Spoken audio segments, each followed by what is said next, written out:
Good evening, everyone. I'd like to call this meeting of the Sterling Heights City Council to order. Please stand with me for the Pledge of Allegiance and remain standing for the invocation.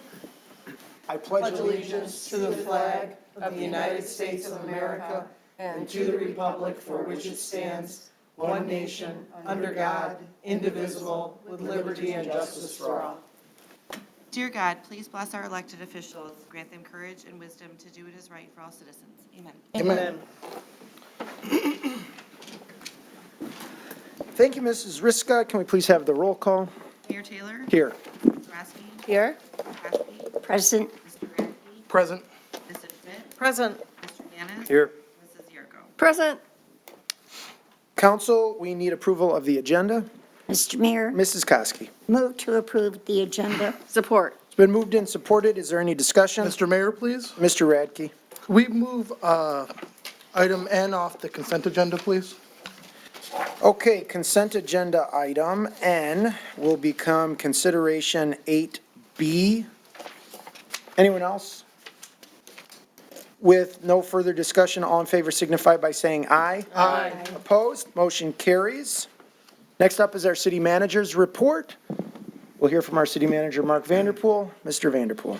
Thank you, Mayor. First, let me begin by reminding everyone that our Sterling Heights Area Community Foundation and its 10 scholarship sponsoring partners will award 19 scholarships again this year, totaling $32,000 to area college-bound high school seniors and current college students living in Sterling Heights and the surrounding area.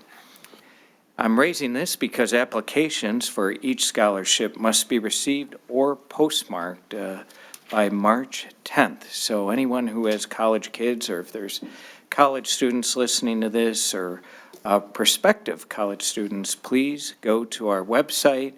You can go under our foundation tab and you can get the application and fill it out. It's pretty easy, and your chances of getting the scholarship are pretty good. So we want to make sure you are aware of the opportunities. But again, they're due March 10th.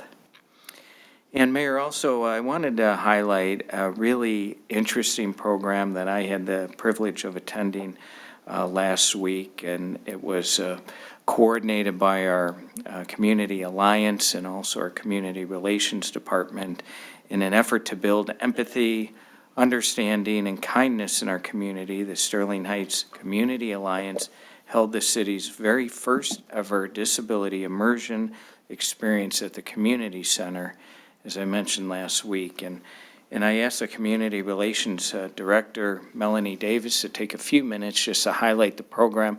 It's really unique. I'm not aware of many cities that heighten awareness over this topic. So I'm really proud of it, and I know all of you are as well. And I hope the community enjoys this presentation.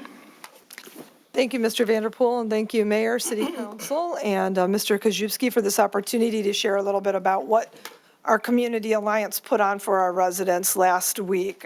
This was, I think, a first of its kind event, and the Community Alliance, part of our mission is really to make sure that all of our residents feel welcome and accepted, and a big part of doing that is making sure that we do build compassion and understanding and empathy in our community, and a big way you do that is by starting with education. So we sat down as a group, talked about things that we could do, educational opportunities that we could do to do that. And I actually wanted to acknowledge that we have Cindy Bjornson in the audience tonight from our Community Alliance. This idea was really her brainchild, and we had a really good time putting it together. She was able to connect us with the Rochester school system, who loans out the stations, or the modules, if you will, to put this experience on. And it was also sponsored by Professional Contract Services, Inc., and they were who allowed us to actually rent the modules to make it happen. And their business is, they are in the business of helping find employment for those individuals in our community with disabilities. So it was a great fit. So this is just a picture of our Community Alliance. These are the individuals. These individuals really planned and executed the event. but only with the help of about an additional 10 to 12 volunteers. So it was kind of a volunteer-heavy event, but everybody had a great time learning, all about the stations that we put on for our residents as well. So even though our residents, it was directed at them, we had a really good time learning. And here are just a few pictures of some of the exercises that we did. Part of it was they focused on learning disabilities and cognitive disabilities. So there were some exercises where you had to complete not a crossword, but a connect the dots, but you had to do it by looking in the mirror. They also had prosthetic devices on display, so you could learn about individuals that need to use those to get around. Same thing with wheelchairs, and it was very convenient in the community center because there was a nice little ramp that led up to the stage, and people were able to see what it's like trying to navigate and negotiate around different obstacles in a wheelchair. We also had some blindfolds and some of the devices that people with visual impairments use. We had some what they call wiggle pens, so people could figure out what it was like for people with maybe neurological impairments, what it's like when they try to write their name or sign a check. We also had some additional crutches, and it was an interesting, they had some hand crutches, and you had to see what it was like to walk around on them, but also what it was like when you had to pick up an object from the floor when you have to use those. And it's not impossible, but it's very, very difficult. We had some T-bars that people would sit on to see what it's like when you have to really concentrate very hard because you have balance issues. We had some of the machines that people with hearing impairments use when they're talking on the telephone and how people can communicate that way. And then we had some with fine motor skills where you had to put on gloves and you had to try to figure out how you could dress and unbutton and unsnap things. And then we also had some grabbers that people in wheelchairs might use to get things off of a high shelf. And we also had some goggles and different, it was like little eyepieces that you could put on that would kind of mimic what it was like to be, to have different visual impairments. It could be colorblind, it could be somebody who had a stroke and only could see out of one eye. It could be visual impairments that are just, legally blind and different things like that. So a really eye-opening experience. We had about 50 people there, and of all ages. I think people really enjoyed it, and I do think we have a recap video too that SHTV put together to just kind of put a bow on this so you can see what that was all about. Can you pull it apart and find the three pins? It's hard, isn't it?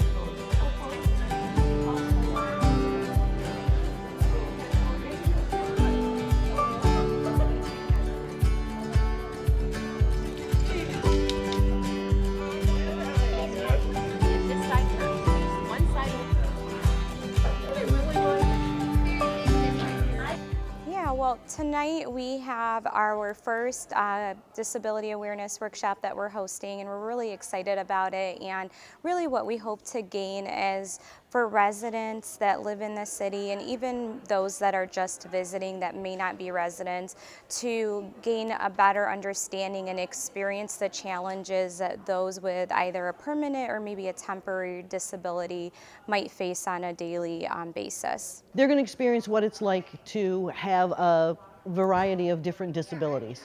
And what we're trying to do here is to create some empathy for people in the community who may have a certain disability.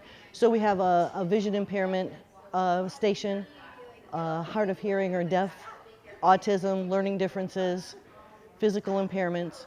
So it's a chance for people in Sterling Heights to experience what it's like to have a different disability. Yeah, actually I'm going to be operating the autism spectrum booth, and I've learned quite a lot just about what it's like for someone that might be living with autism and what some of those challenges that they face daily might be, like something just as simple as organizing their daily tasks. The Community Alliance is looking to achieve, I think, awareness of differences of people in the community. It's a equity, inclusion kind of idea to make sure everyone in the community feels heard, seen, accepted.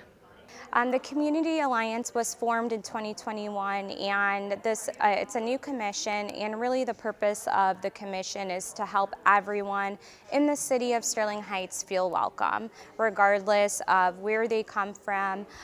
We want everyone here to feel safe and feel welcomed in the city of Sterling Heights.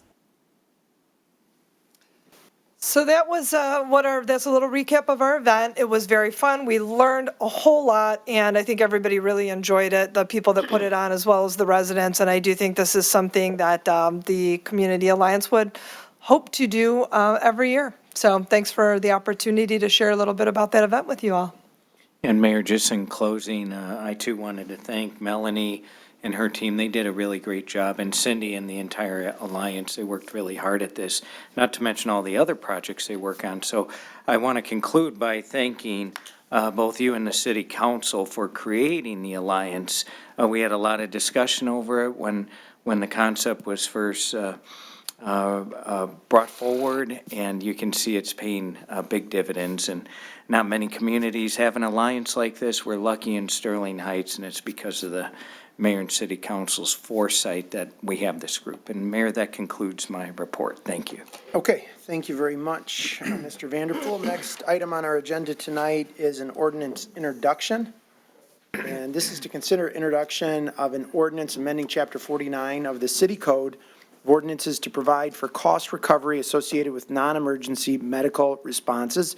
We have presentations tonight from our Fire Chief Kevin Edmond and Assistant City Attorney Don Denault. Gentlemen, who'd like to go first? Thank you, Mayor. I'll do the presentation first, and then I'll turn it over to Mr. Denault. So thank you, and good evening, Mayor, members of council, and Mr. Vanderpool. Myself and Mr. Denault would like to present to you a cost recovery ordinance based on a presentation that I gave during strategic planning. I'll review the issues that we're facing, and Mr. Denault will follow up with an overview of the ordinance. So during the past several years, 911 calls from specialized residential facilities have been constantly increasing dramatically for non-emergency assistance from the fire department personnel. Those common misuse of 911 has been in response to what is known as a lift assist call. These calls are made in order to secure assistance from the fire department with physically lifting up or moving a patient off the floor that cannot get up on their own due to physical ailments or extreme size. We are experiencing a disproportionate use of our service at these certain facilities that have the capability to respond to these residents. These are some devices that these facilities can use, and we can do more than enough with the education to help them acquire this if necessary. So what's happening with our society is aging. In Sterling Heights, the population of 65 and older is going to be increasing by 62%. By 2040. So this is a growing concern that we face in the EMS business. Due to our aging society, what you see up here is our resource demands. We are experiencing an increase in calls of low acuity and lift assist calls from our elderly facilities, and all across the city and all across the country, the same things are happening. Every department that does EMS responses across the country are having this thing.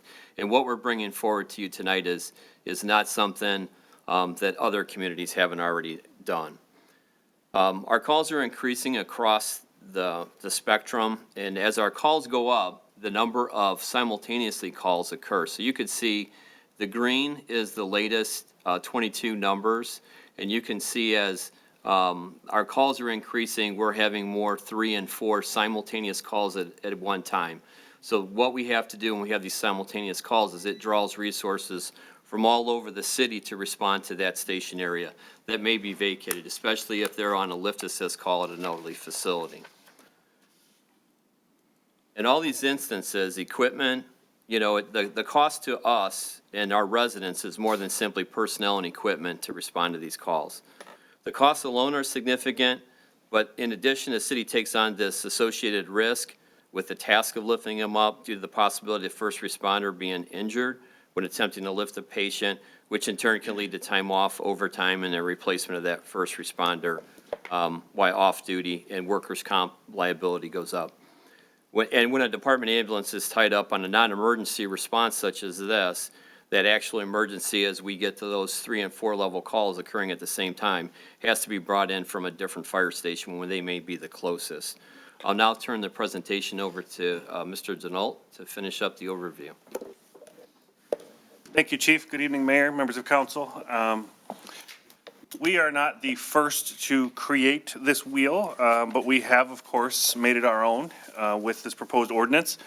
Just to take you through a short timeline, it has become a very recent phenomenon. This is not something that goes back many, many years.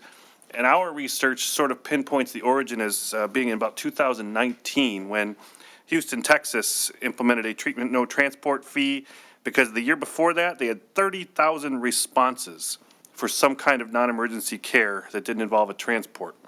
They also implemented a lift assist fee, much as we're proposing here this evening.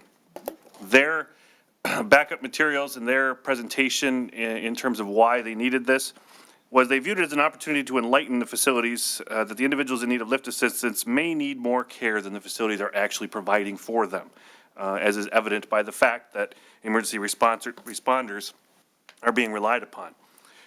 That same year, Tacoma, Washington implemented a non-emergent lift assist ordinance and fee for the care facilities in its jurisdiction.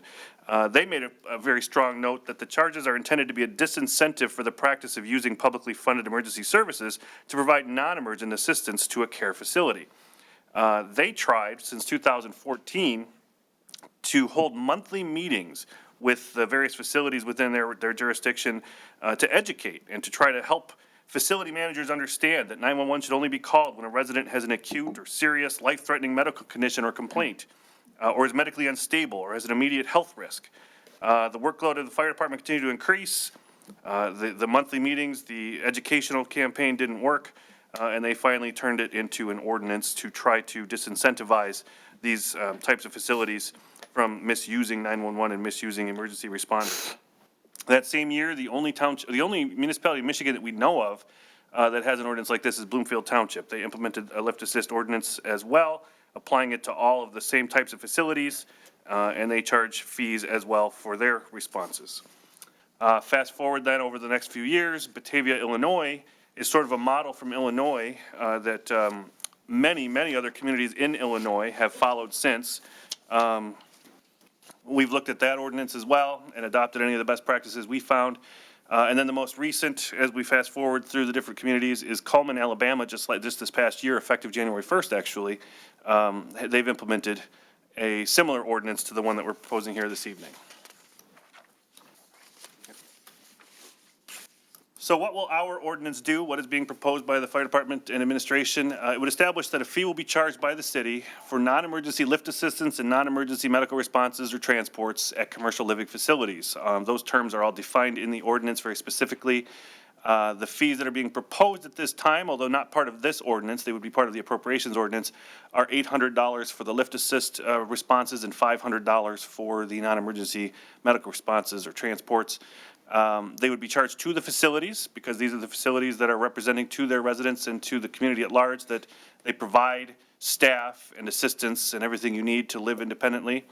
The fees will only recover part of the cost for the improper use of ALS services. We were very conscious of, and when writing this and making these proposals to the city, is that there may be times when the city would get reimbursement in some other way, not necessarily for the lift assist, but for perhaps a transport. So we're not asking when the time comes to set the numbers to recover every bit of the cost at this point, but rather to sort of stop the subsidy and recover enough to make the city almost whole for the use of these services.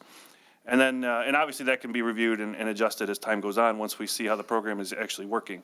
And then, obviously the fees, in addition to being a cost recovery mechanism and helping the taxpayers not have to bear this burden, but also it'll be a potential deterrent, we hope, for 911 misuse. When we talk about cost recovery and numbers, we put together some estimates. The fire department came up with the average lift assist, 240 or more per year. So if we take an average of 240 at $800, we'd be looking at a cost recovery, assuming all the invoices were paid, of $192,000 annually. And even if the disincentivizing works, and we reduce that by 30%, which I don't know, Chief, if we've had any communities tell us it's been reduced by 30, but I think we had at least one tell us 20%.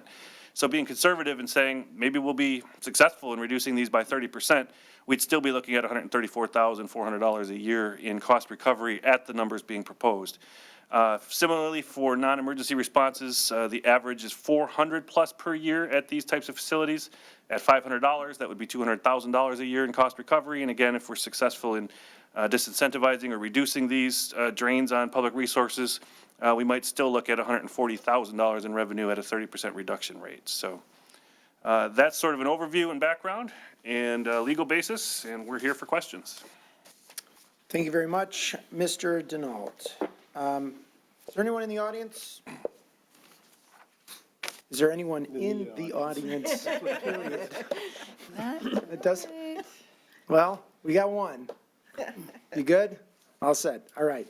Council, we need a motion. Mayor Taylor, Mrs. Sarowski. resolved to introduce the ordinance amending Chapter 49 of the City Code of Ordinances to provide for cost recovery associated with non-emergency medical responses. Support. It's been moved and supported. Any discussion? Mrs. Sarowski? Yes, I have quite a bit.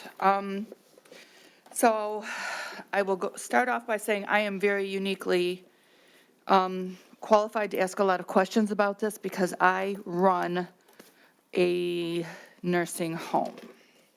I am the director of nursing for a Jesuit priest retirement center up in Springfield Township, Clarkston, Michigan. I'm going to preface this by saying we have never, ever, ever called emergency services for a lift assist or a non-emergency medical transport. And I am saying truly never. Because we have the staff and we have the culture to lift our patients. Our staff is trained. We have the equipment to do so. And we don't find the need to use emergency services that are not necessary. So, we also do not find that, we also are a private entity. We are not state funded. We are privately funded. So we don't feel the onus or the worry of having somebody sue us if we touch their loved family member incorrectly. And I'm sure that is a big issue for some of these big facilities. But there is no reason at all for someone, we just had a 395-pound man trip and fall, and 4 of us women who all are about my size were able to get this man lifted with a Hoyer lift. Maximum weight lift for that lift is about 425 with the training, and we all know how to use that lift.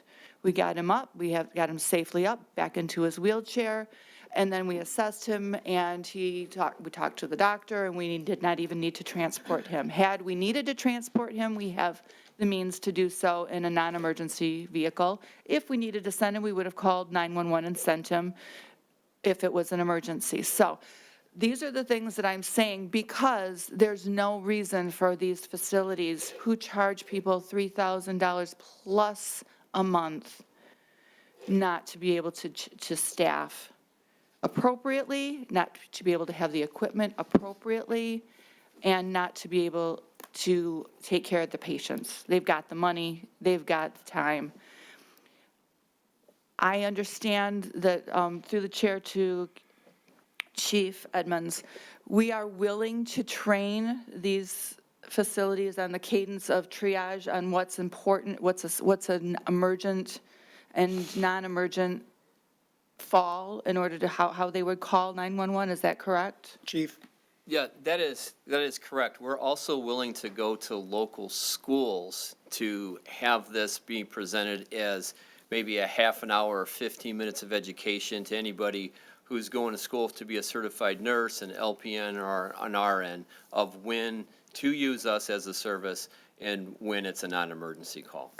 And that's wonderful, but I will be honest and say that they should already have that in their facility, but I'm glad that we're going to do that as a backup and as an overlap of their already important training that they get.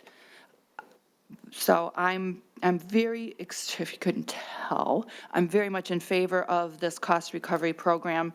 I've been in favor of this since I think we were interviewing you, Chief, because I worked for Heartland, which is now ProMedica, which is now going to something else, even before I started this other position, and I knew what was, it made me crazy that, seeing that they were using my city and my city services the way they were.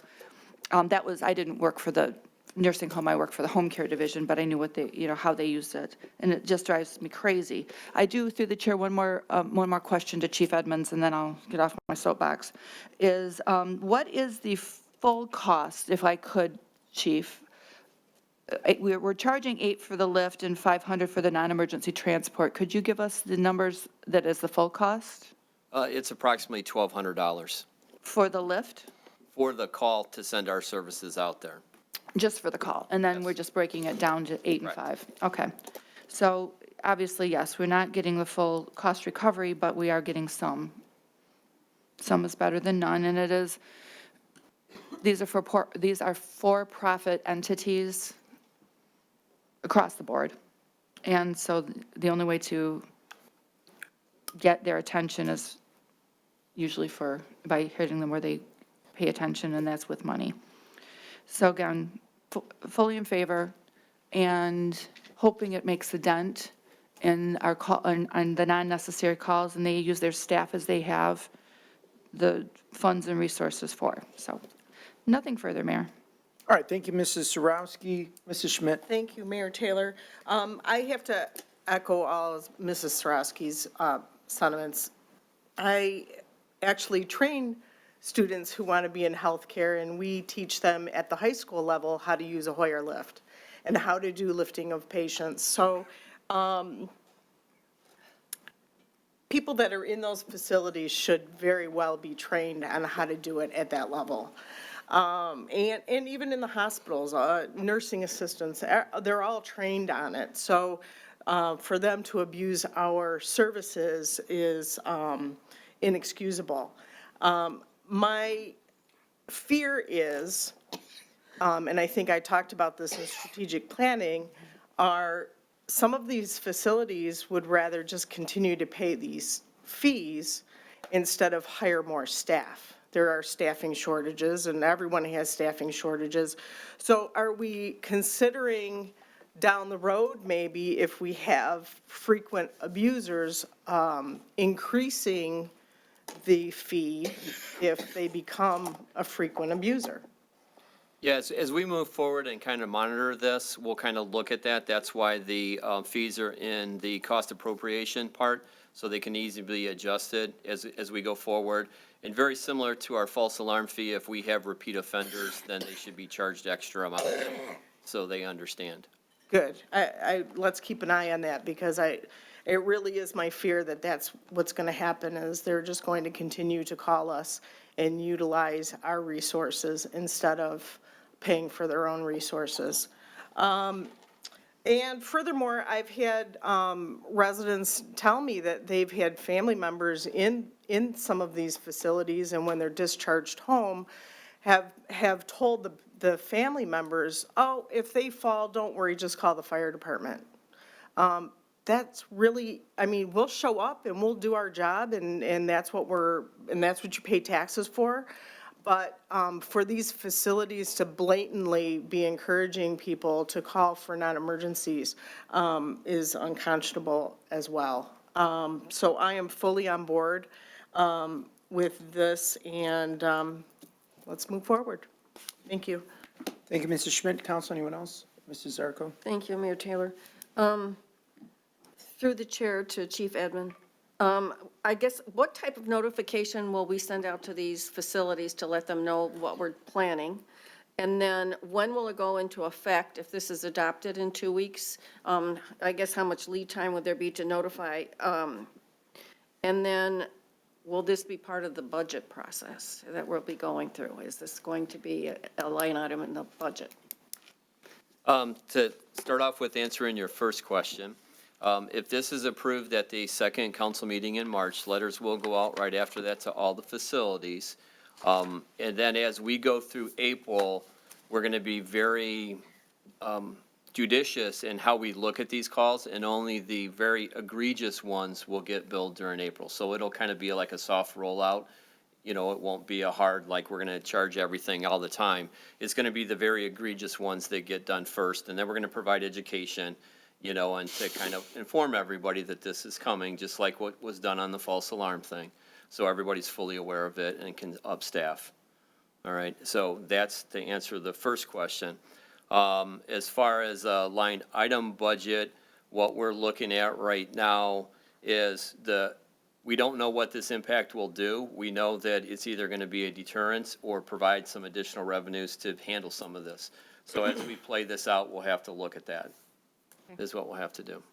Thank you. Nothing further. Thank you, Mrs. Zarco. Council, anyone else? Mr. Mayor. Mr. Yanez. Thank you, Mr. Mayor. Through the chair to Mr. Denault.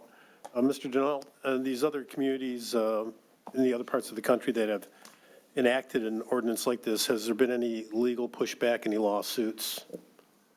Mr. Denault. If I may, Mr. Mayor, thank you, Mr. Yanez. We looked for that specifically.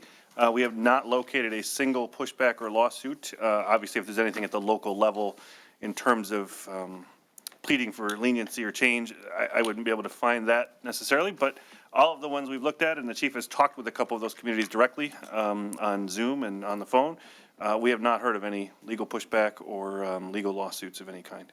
Very good, thank you. And through the chair to Chief Edmund. Chief, what is the aggregate number of these facilities, and if you can break them down, skilled nursing, assisted living, independent living, do we have a number? Do you know how many facilities? We have a total of 26 elderly facilities. About 5 of them are skilled nursing, and it would be about 15 of them would be assisted living, is what it would be. Because there are some that are just elderly facilities, like Shaner Towers is an elderly facility. They don't have skilled nursing care. So as we defined this ordinance, we really defined what an assisted living facility was and what is skilled nursing.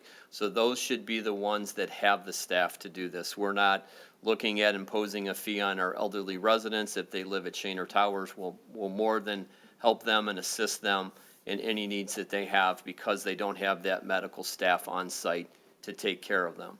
And then one thing with regard to any pushback, we do have an appeals process. It's very similar to what the false alarm ordinance is. We're going to set up an internal committee that consists of some of our registered nurses that we have also as paramedics to review these calls to make sure that they're appropriate in their charging. And Chief, have you found, or has it been reported back to you, or maybe through your career before you were chief, that some of these facilities have residents that need to be in a more appropriate facility? You understand what I'm saying? Yeah, I do. So one of the things is, as I've worked in 3 different states now, there are different rules at the state level that guard these facilities. The state that I kind of did most of my career time in was Ohio, and I had personal experience with this. My father-in-law had a stroke and was in an assisted living. When he met a level of care, he had to be transferred out of there into a skilled nursing facility. That was a state code. So we're looking at how we might do that locally, since Michigan doesn't have that to take care of our residents. That's our long-term goal. Our short-term goal is to try to, deter these calls where they should be using their staff there to do that. And again, we'll go out there and we'll train them, we'll talk to them and lead them through this process. And you said Michigan doesn't have this rule. Correct. Correct. But all these facilities are licensed by the state, correct? Only the skilled nursing facilities receive a license. The assisted living facilities, there's really no such licensing in the state of Michigan for those. Thank you, Chief. Mr. Mayor, this is a long time coming. Frankly, I think 800 and 500 is too low. Hopefully this is a deterrent. I'm a little shocked and surprised that only 20% is the number's been reduced at some of these other communities, but hopefully we'll put a plan. Well, one more question. Have you talked to anybody from the state about this? Yes, I have. I've talked to the ombudsman and some other people to see what we could do going forward to help all of Michigan. Oh, boy, what was their response? We're working on it. We're working on it. Well, it sounds like something that we should be working with our state legislators on this and try to push a law or a rule that's working in other states. I can tell from personal experience that I ran on 911 calls in facilities that had a patient that was completely in an inappropriate facility. So it's been going on for years. It's, like I said, it's a long time coming, and I fully support this ordinance. That's all I have, Mr. Mayor. Thank you. Okay, thank you, Mr. Yanas. Mr. Radke. Thank you, Mr. Mayor. Just very briefly, I concur with all of my colleagues here. This is a long time coming. We have had facilities in our city abuse this system for far too long. I also concur with Councilman Yanas that I think the fees are too low. Maybe we should consider raising them, because if it is to be a deterrent and not a funding source, let's make sure we're deterring and not funding. I have one brief question through the chair to Chief Edmond. In the creation of this ordinance, or the idea behind it, did you facilitate a task force or a panel where you met with the skilled nursing facilities and the assisted living facilities in Sterling Heights to kind of discuss possible changes we could implement? Prior to me being here, the EMS coordinator, Captain Bergen, has met with these facilities constantly to advise them of when to call, when not to call, any education that we can give them for lift assist, and it's just been an ongoing thing, is what's happened. So I assume you went to them before you brought this to us and said, we're going to implement this ordinance to charge for the services that we are going out of pocket for just to help your bottom line. Did any of the facilities push back? Did they make any comments, or was it just, this is what happens and we're going to accept it? We're in the process of doing that yet, because we wanted to vet this ordinance and everything, and then we're going to be having these discussions with these facilities. And that's why it was real important that we do this soft rollout, and then we advise them of what's going on, and that we provide the education and everything to them. Well, so I will say I am strictly in favor of this, but I think we could do a little bit more on the front end to really interface with those facilities and tell them why we're doing this, and see if they have any suggestions or pushback, because if we implement it and we miss something, I think that that's a shame. But that would be my 2 cents on this. With that, I'm going to be voting in favor. That's all I have, Mr. Mayor. Okay, thank you, Mr. Radke. Mrs. Konski. Thank you, Mr. Mayor. Through the chair to the chief, just to add a little information to what you said, I think this ordinance is excellent. It's something that we should have done a long time ago. But just additional information, recent experience, Ford Hospital, broken hip, get the hip repaired, have to go to a physical therapy unit place, and had to be taken by ambulance. So given a list of ambulances to choose from, the trip from Ford Hospital to a unit over in Fraser was $105. And it was a local ambulance company. Now, this patient has a doctor's appointment and has to go to see the doctor that repaired the hip. To go from the physical therapy place to the doctor's office, which is all the way down at 30 Mile Road, round trip, take them up there, take them, bring them back, $210. So a little note on the sheet says, by the way, this is not covered by your insurance. So the patient has to pay these fees.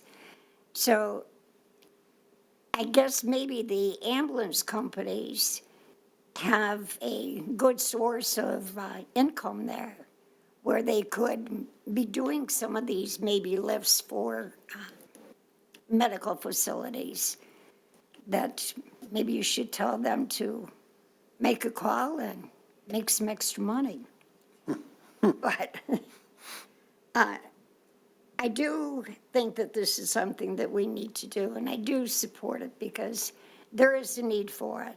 There are certain situations where, yes, we do need our 911 calls. We do need our firefighters to determine if the patient is in need of immediate medical services. And then there are others where they definitely don't need any medical. And those are the ones that I'm concerned that we're taking our firefighters out of service for those. So I'm in favor of this, long time coming. Thank you. All right, thank you very much, Mrs. Koski. I'm in favor of this as well. I will be voting yes. Chief, thank you for your work on this. And Mr. Denault, appreciate the information that you've provided tonight as well in your work on it. So thank you, and look forward to getting this done and passed and adopted in 2 weeks. So with no further discussion, all in favor signify by saying aye. Aye. Opposed? Motion carries. Next up tonight is our consent agenda. Is there anyone who'd like to speak on the consent agenda? Seeing none. Of course, this is the consent agenda with the omission of item N. Council, we need a motion. Mr. Mayor, Mrs. Koski. move to approve the consent agenda as amended. Support. It's been moved and supported with no discussion. All in favor signify by saying aye. Aye. Opposed? Motion carries. Next up tonight is to consider approval of memorandums of understanding between the City of Sterling Heights and the MAPE Supervisory Employees and Sterling Heights Executive Group. Presentation from our City Manager, Mark Vanderpool. Mr. Vanderpool. Thank you, Mayor. As we all know, the labor market in the United States is creating unprecedented challenges for private and public sector employers looking to retain and recruit outstanding talent.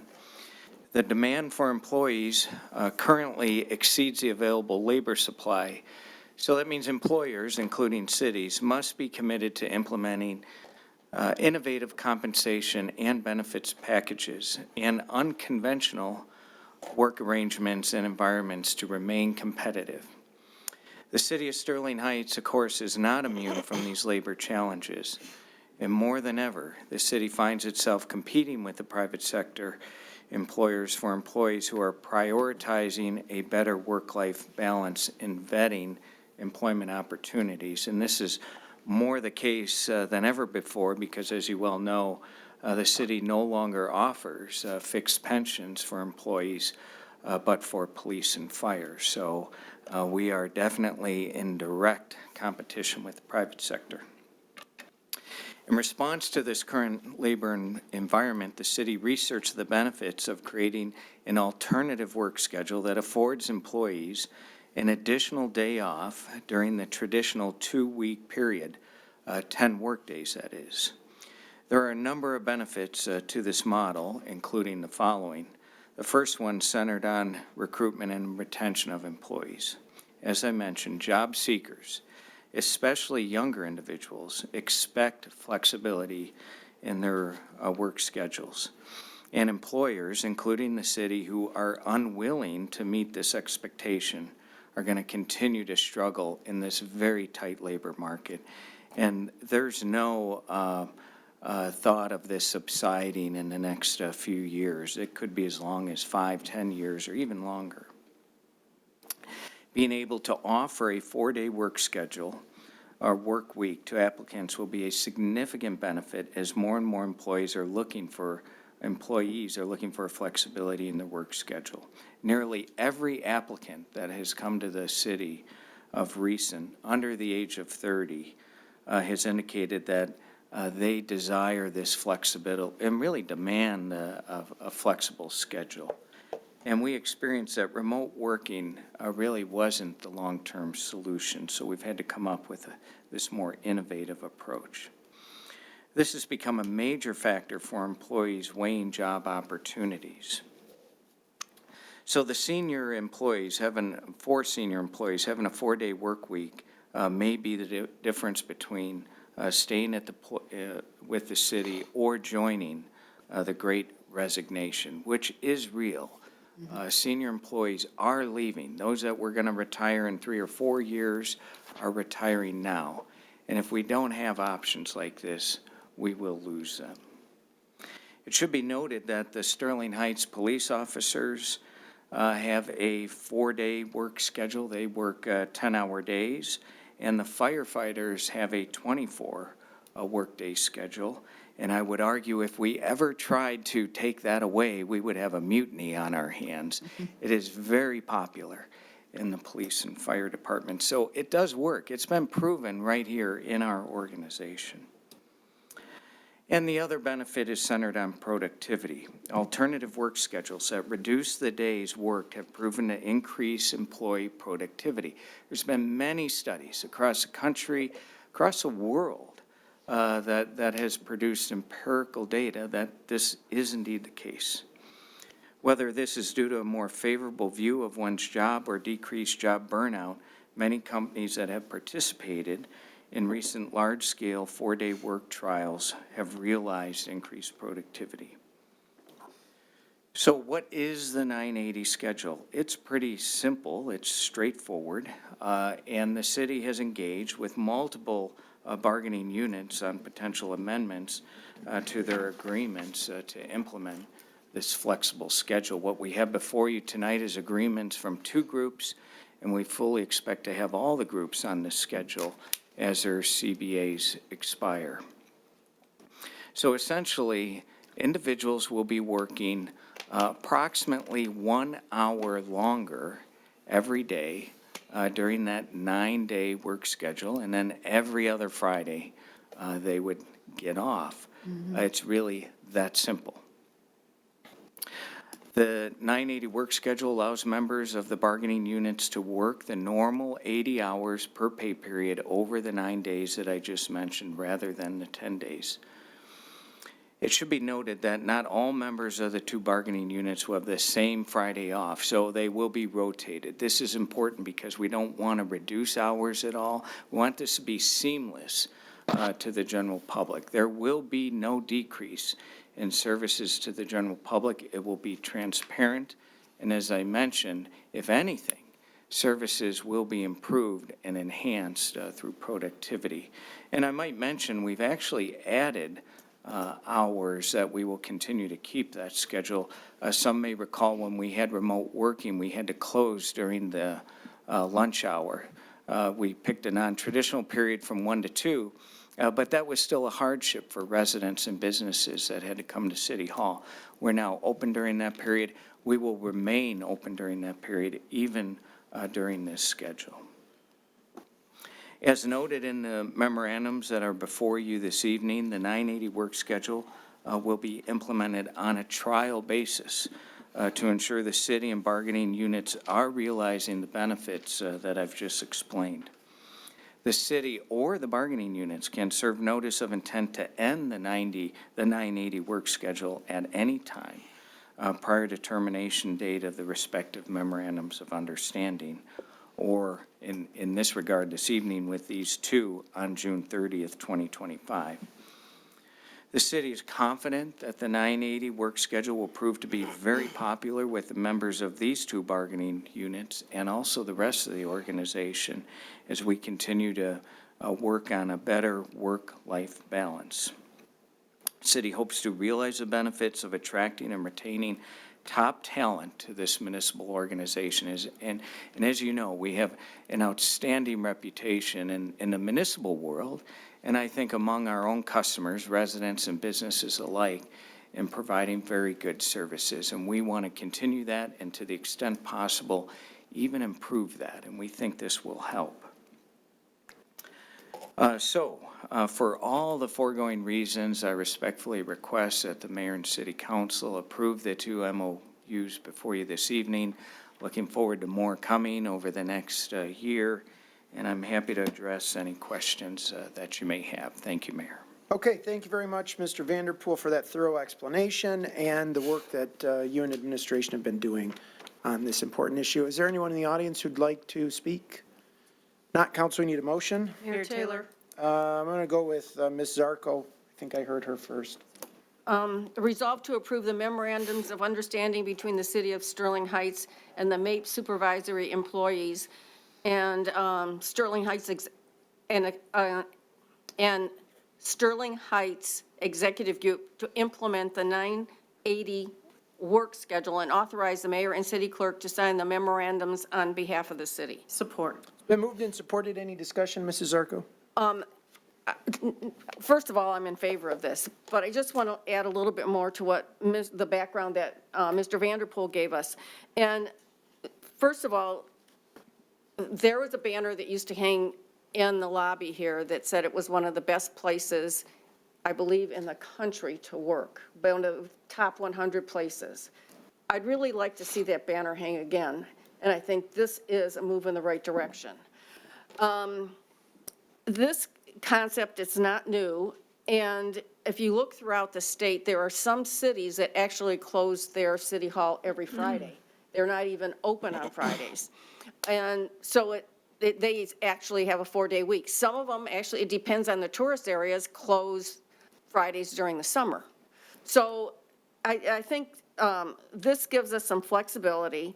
I think the fact that we eliminated the remote work days, this is just another incentive to make people that work here happy, because we want people to be happy when they come to work. And I have to tell you, in dealing with some of our city employees this past week, especially in DPW, they are the happiest group I have ever met. They are happy. I don't know if it's the new building, I don't know if it's the exercise room, but when you talk to them, they'll say, you know what, the city's been really good to me and I love it here. So if we can do this throughout the rest of the organization, and this is a start, I think we should try so that we can get that banner hanging back up there again.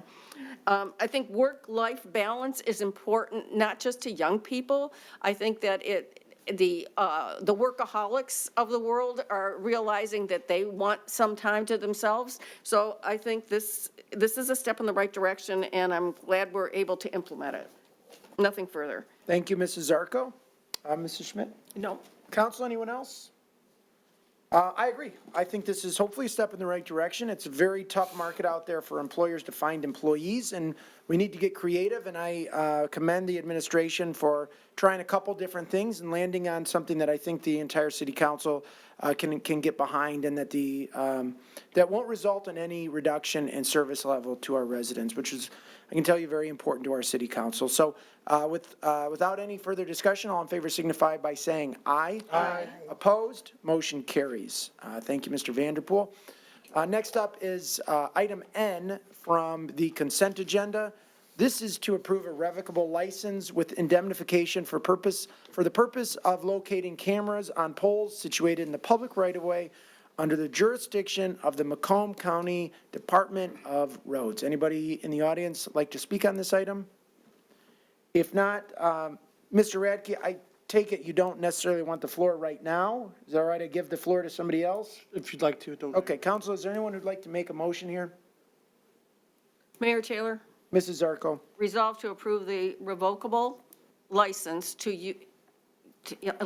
use road right-of-way and authorize the mayor to sign it on behalf of the city of Sterling Heights. Support. It's been moved and supported. Is there any discussion? Mr. Radke. Thank you, Mr. Mayor.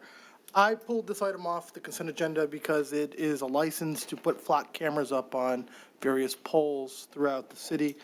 I am stridently against the flock camera system. I was heartened to read that Canton Township recently rejected the flock camera system after their residents realized what how invasive it was to their privacy.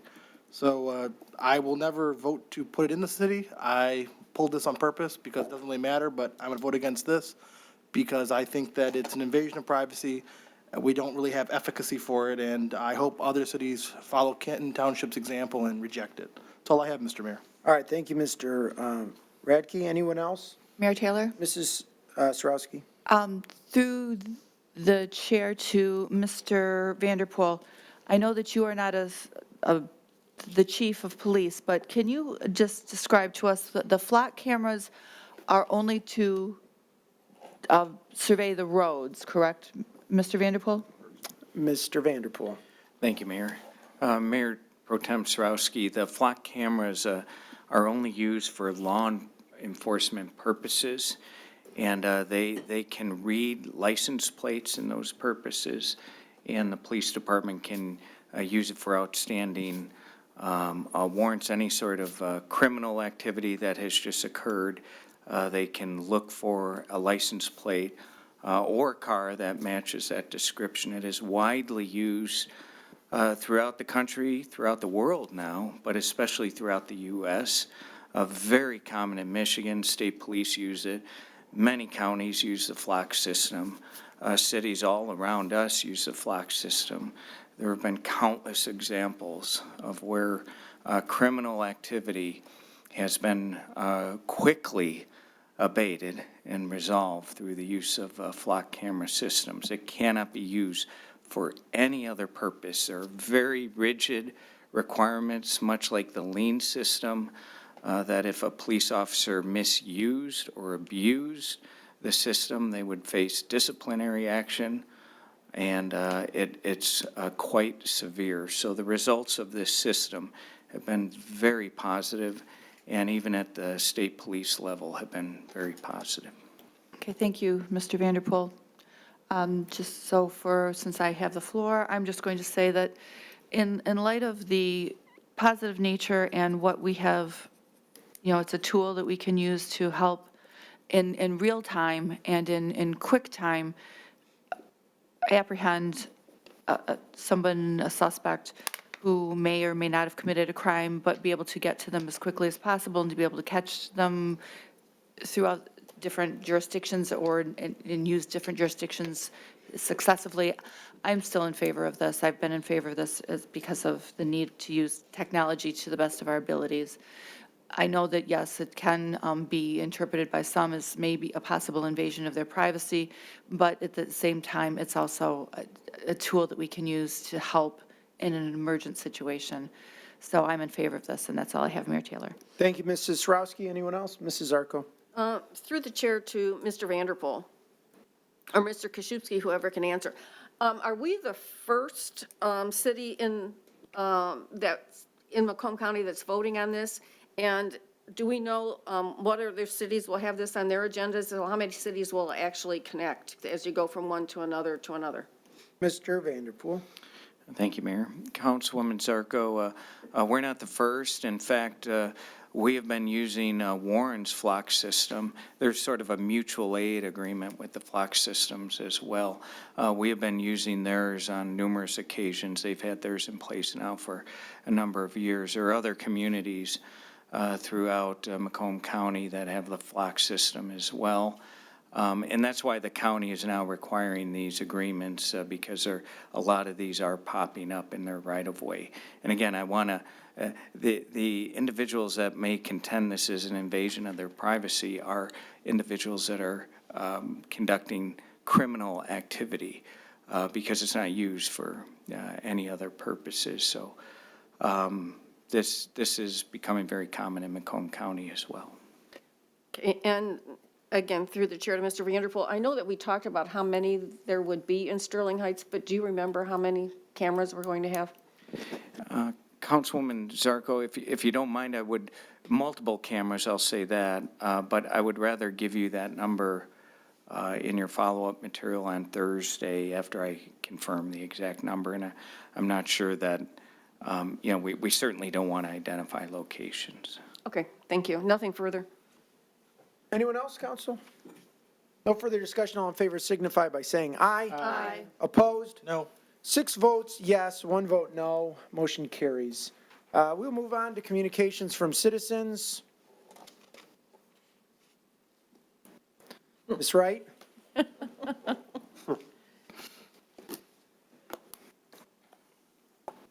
Thank you, Mr. Mayor.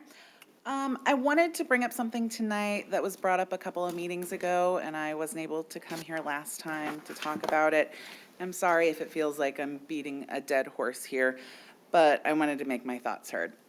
Councilman Yanez brought up the dispensary issue, and I didn't get a chance to talk about it. So the reasons that some of you came up with as to why we should not allow them into the city didn't really seem very thought out.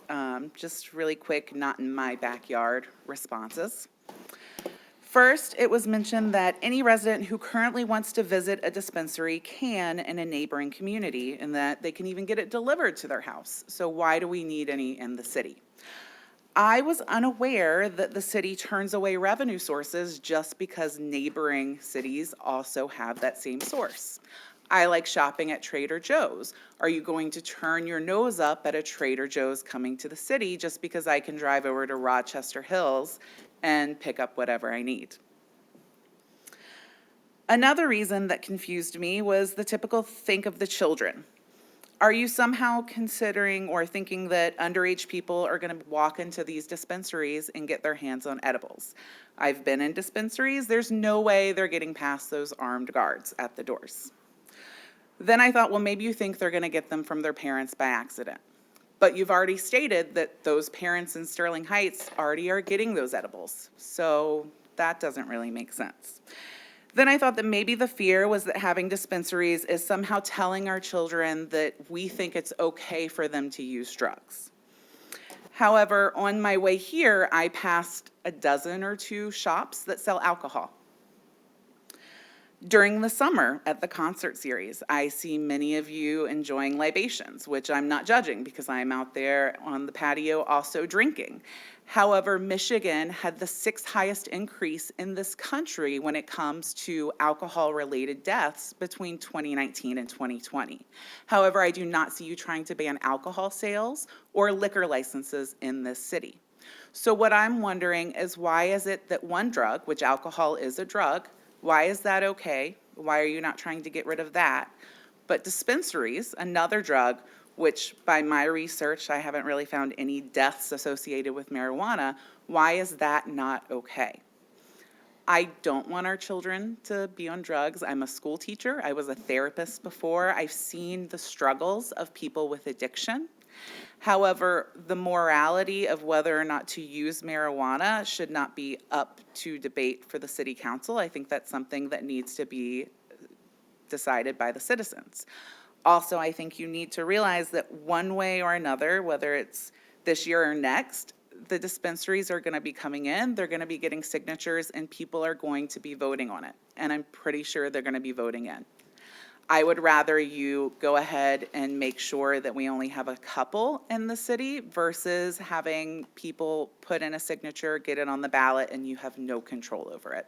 So I would hope that you rethink this. Rethink your reasons as to why you don't want this. If you really just don't like it, say that, but don't come up with lame excuses that can have, holes poked through them by some basic research. Thank you. All right, thank you, Ms. Wright. Close that portion and go on to reports from city administration. Mr. Vanderpool, anything tonight? Nothing further, Mayor. Mr. Koszybski? Nothing tonight, Mayor. Council, any new business or reports tonight? Mr. Mayor? Mr. Yanis? So real quick, before I get into what I was going to speak about, I had to pull up, I had to do a little research about Canton Township and the flock cameras. I thought it was interesting in the newspaper article, they had already listed Sterling Heights as a city that has flock cameras. So maybe it's just because we voted to put them in, but we don't have them yet. But I'm sure they're coming soon. I don't want it to sound like I'm patting ourselves on the back or tooting our own horn. But I got to say, when I got this agenda, how happy, I guess, I was to see the work that this council has done coming to fruition. The tax dollars that we received through ARPA and the meetings that we had to determine how we were going to effectively spend those tax dollars to the benefit of all the citizens. We do a lot of work behind the scenes, and a lot of the good stuff is buried in the consent agenda. And I'm just going to mention a couple of things here. The Michigan Saves program is going to be huge for people who need to have upgrades in their houses with energy efficiency. It's going to help them save money. It's going to keep up the value of their home. It's going to keep up the value of their neighborhood. They'll be more comfortable in the winter and the summertime. And as we all know, our electric rates are going up with a premium during the summertime, as a matter of fact. So that was huge. The awarding of the contract for Plumbrook Road, a road that hasn't been repaired for 20 years, hasn't been touched for 20 years. thousands of vehicles drive on that road every single day. That got approved tonight. We set a hearing for the Michigan National Resource Trust Fund. We can potentially take a very small pocket park turn it into a major attraction. And then we also have we awarded a bid for the sidewalk gap completion. That's a lot of work. And it was through a lot of discussions that this council had over many meetings. And I just think that I just applaud this council. Like I said, I don't want to sound like I'm patting myself on the back, and it is taxpayer dollars. Thank you to the taxpayers. But it's a lot of work that we've done that is finally coming to fruition for the betterment of this city, and I'm very proud of this council. I'm very proud to be a part of it, and I just wanted to say that. That's all I have, Mr. Mayor. Thank you, Henry. Council, anyone else? Mr. Radke? Oh, I wasn't going to speak, but now Henry has piqued my interest. I agree, Henry. I think that there's a lot of great things in the consent agenda. One thing I was particularly happy about was the sidewalk gap completion that's been held off since 2020. These are actually 2020's gaps that are finally being filled this year. And I know I'm especially happy that we're going to have a completion of a gap from the new Amazon Center on 14 Mile between Mound and Van Dyke all the way to Maple Lane Golf Course. And hopefully, through the chair to Mr. Vanderpool, Maple Lane Golf Course is going to do their part this year or next to fill those gaps so that we can finally have sidewalk at 14 Mile and Maple Lane in the city. Mr. Vanderpool? Thank you, Mayor. Councilman Radke, I can tell you that Maple Lane has submitted their full engineering plans. We're going through comprehensive review. They've done some water work out there. They've indicated that they plan to start construction this year, and the development does include installing bike hike trails and sidewalk down Maple Lane. So that is forthcoming. I will also say that we are going to have some micro resurfacing of Maple Lane coming up this year too, because that's in really bad shape. So good news for that area of the city. What I'm happy about the Maple Lane, I believe it's called the verandas, because it was approved. I didn't approve it. It was approved before I was elected, and now I'm here into my 6th year, I want to say, and it's taken them forever to start. And as someone who lives on Maple Lane Drive, it'd be nice to be able to walk down to 14 Mile where my club is, the Polish Century Club in the city, on sidewalk. So I'm looking forward to the sidewalk gap completion plan. There's a lot of good things in these proposed projects, including, I know that Mr. Yanez is very excited about Plumbrook Road. Looking at that, the one thing that I spoke with Mr. Vanderpool about earlier was I really do hope that we really do consider making the bike lanes on Plumbrook Road not just on the pavement, but actual dividers, so that people can feel safe biking on the roadway, much like other cities do. Because at this point, if you just do pavement markings, there's no difference in a bike lane and from the street. If you do actual dividers, it's been proven that it's much safer for bicyclists to have those dividers on the roadway. So I hope that we really do consider doing that. The one thing I am concerned about, and I spoke with Mr. Vanderpool earlier about this, is inflation is up and our contracts are up. And I just want to make sure that the purchasing department is telling us when a contract greatly exceeds what it was in the past. And we approved almost $1 million today for both park lawn cutting, which I'm sure Mr. Yanez is upset with, and $1 million for manicuring of ball fields and soccer fields and other things like that. That's a lot of money. And they were significant increases from the prior contracts. And they went to almost from, the Wannsee Tree Service is new, but there were a lot of incumbent bidders in the process. So I want to make sure that we are getting the bang for our buck that we appreciate, because I know that all of my colleagues up here try to stretch our dollars as tight as possible to do as much as we can for the residents. And that was the thing that I was really considering today when looking at all this. We are doing tremendous things. I think we spent something like $8 million today. And these improvements are really going to lead us into the future, but we need to make sure that we are being smart with our money and also taking care of some of the things. And one thing that is not on here that I'm very upset with right now is it looks like that we might not be getting Fillmore Elementary from Warren Consolidated Schools. And I would urge residents, if you think we should get Fillmore, you want us to have Fillmore, reach out to the Warren Consolidated School Board. Now, with your voice, email them, call them, and tell them that this is an improvement that you'd like the city to make. Because we can't make them do anything. But I think that the voters who pay those bills, they might have some influence. So I'm hoping that they reach out and do that. That's all I have, Mr. Mayor.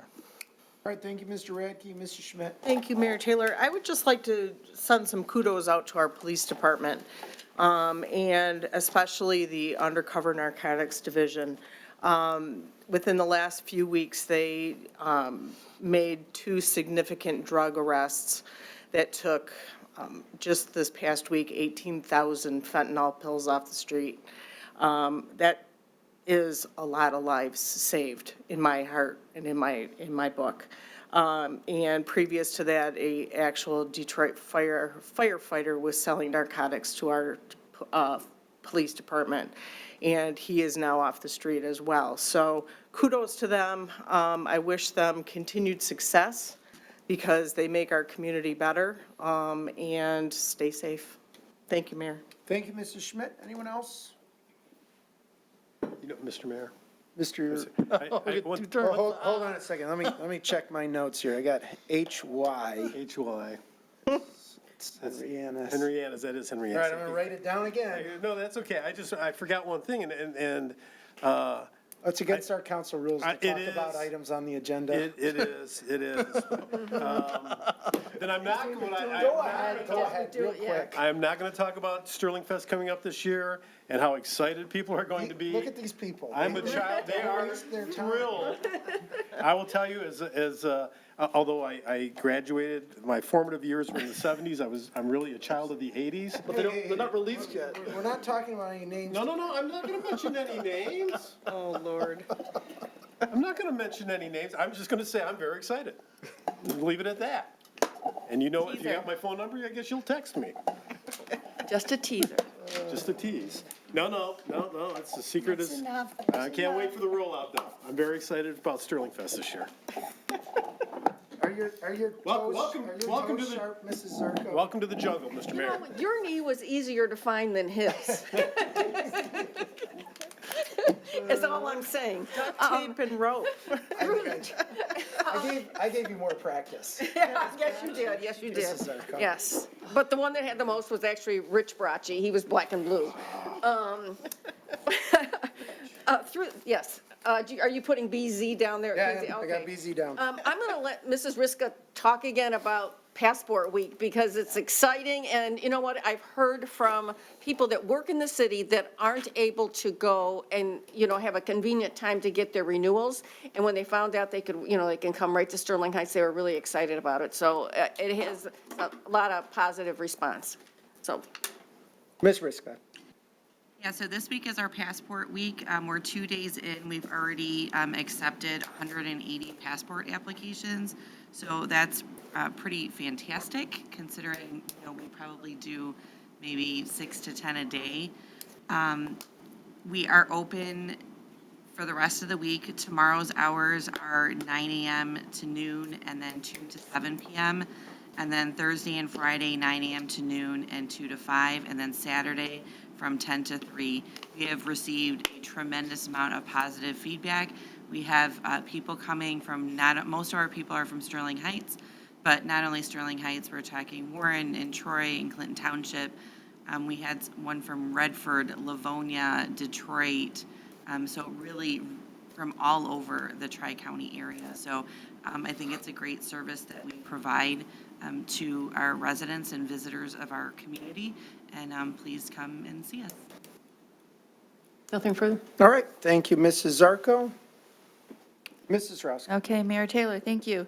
So I just wanted to mention a couple of things. And one was that I had 2 residents come up to me this past week just to tell me how much they loved being in Sterling Heights. And one was, it was over at the music on Thursday with Blackthorn. One, she just said she is so impressed. She was an older lady. I can't call her elderly because she's not that much older than me. But she just said that she's seen the city change over the past 40 years that she's lived here. It's changed all to the better, and she was so happy. And so I just wanted to let people know that and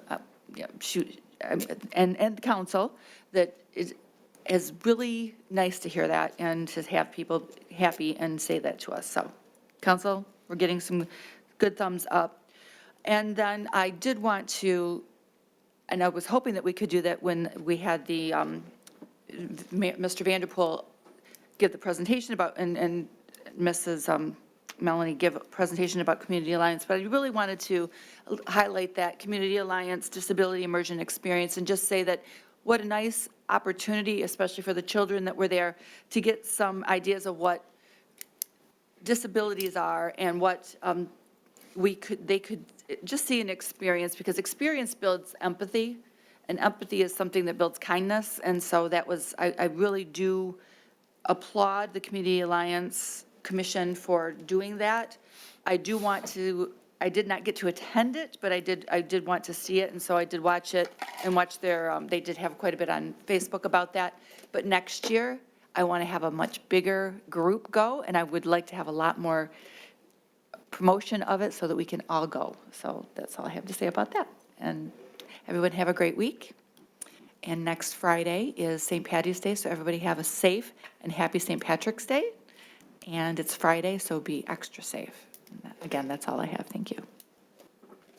Thank you, Mrs. Sarowski. Mrs. Koski. Thank you. Through the chair to Mr. Vanderpool, since we're doing a bike path on Plumbrook, when we do the road study that we're doing, are we going to be considering putting in bike paths also? Mr. Vanderpool. Thank you, Mayor. Councilwoman Koski, the non-motorized transportation plan that is already developed kind of outlines our network of bike hike trails and where we'd like to see bike lanes. North Van Dyke is one example. We have a number of other targeted areas. But it's a good idea. I think that is something we could, that might be a nice supplement to our non-motorized transportation plan to the extent we need to update it. And if that involves some traffic calming or redesigning of roads, certainly it should be considered in that study as well. Thank you. Okay. One other question. Budget, is that coming for my birthday? When is your birthday? The end of March? Yes, you will get the budget, I believe it is March 30th, so happy early birthday, and that's That's what you want? that's my present to you. I wanted happy birthday. Oh, man, you're a cheap date, Deanna. Sure. Bring cake. Anyone else, anything else? All right, well, thank you for participating tonight, Ms. Wright. And thank you for the thousands and thousands at home watching. We will see you back here in 2 weeks. I will entertain a motion to adjourn. So moved. Support. It's been moved and supported with no discussion. All in favor, say aye. Aye. Opposed? Motion carries. Meeting adjourned. Thank you, everyone.